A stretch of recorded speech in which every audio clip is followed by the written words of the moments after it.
People have been seeking shelter of last resort in their attics. Harvey is now hit Houston, and we are experiencing Harvey. This is going to be one of those floods that you can tell your kids about. They're calling it the largest rainfall event in U.S. history, and it happened right here in the Houston area and in Beaumont.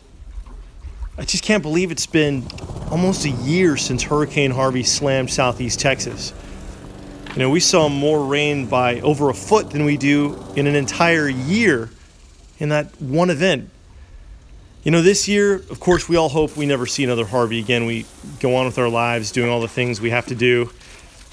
But when we look up at the sky and see those dark clouds billowing, and we hear that rain coming down, I think everybody can attest that we remember the sound of that flooding rain, and we hope to never hear it again.